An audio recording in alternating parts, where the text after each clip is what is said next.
Hello, and my name is Staff Sergeant Henniker Lloyd with the U.S. Air Force Reserves.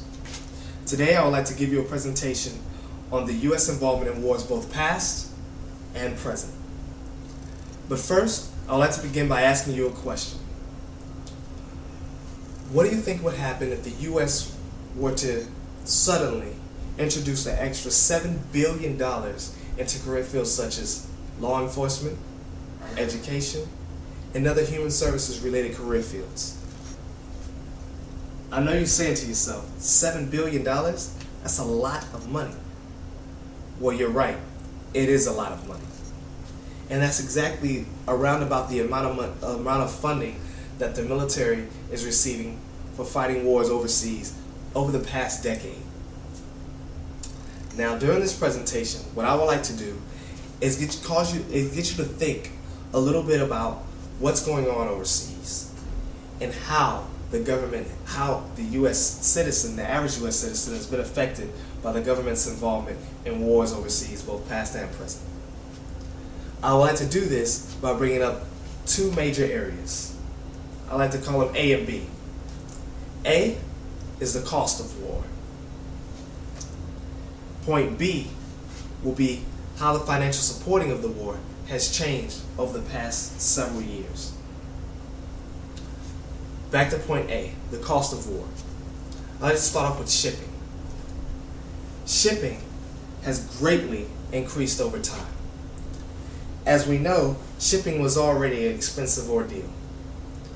The military and the rest of America receives a lot of its equipment from overseas. A lot of things that are made in places like China, Japan, Korea, and all those other overseas areas where it's made at a much lower cost. The military equipment, even our newer equipment, continues to be made in that fashion overseas. It has to be shipped to this location. Now, that gets very expensive when you're constantly shipping in items every single day and shipping out those items every single day. That money comes from the government, and it comes directly from my pocket and yours. Now, the next major point that comes on the cost of war is basic human life. Now, this point hits me near and dear to my heart. I've lost several friends due to war and their involvement in supporting our country. This hurts all of us. Not only do we have to pay for the burial resources or the burial process for these members, but we also have to support their families in giving them ongoing support for losing a loved one. Now, I'm not sitting here to tell you that paying for someone who is deceased or passed on is the only worry, but I'm saying it plays a huge factor in terms of the economic struggles that we have to face when supporting war. Now, as I continue this presentation, I would like for you to think about how you have been impacted with the U.S.'s involvement in wars, both past and present. Now, the next point, point B. Financially supporting the war has changed over time, drastically. First off, I need to talk about fuel and equipment. Fuel. How many in here, by raise of hands, would say that they prefer the fuel prices nowadays rather than, 10 years ago? I didn't think I would see any hands raised. And it makes sense. Prices of fuel has tripled and in many cases quadrupled. And the military has also felt the brunt of that. The military planes and other vehicles or aircrafts rather, use the fuel called JP-8. JP-8 is a fuel that fuels cargo planes, fighter planes like the F-15, as well as helicopters like the Apache. Now, what military is doing, since the prices of fuel has increased, again, they're having to go to the government and ask for extra funding to support this endeavors. And because it's war and it's for protection of the U.S. citizens, they receive it most of the time. Now, how did this impact you, you asked? Well, those taxes that you pay when you go to your local grocery store, it has to get paid somehow, right? Well, it's coming from things like that. And you're feeling this every day, whether you're aware of it or not. Now, equipment. I'd like to show you a couple items.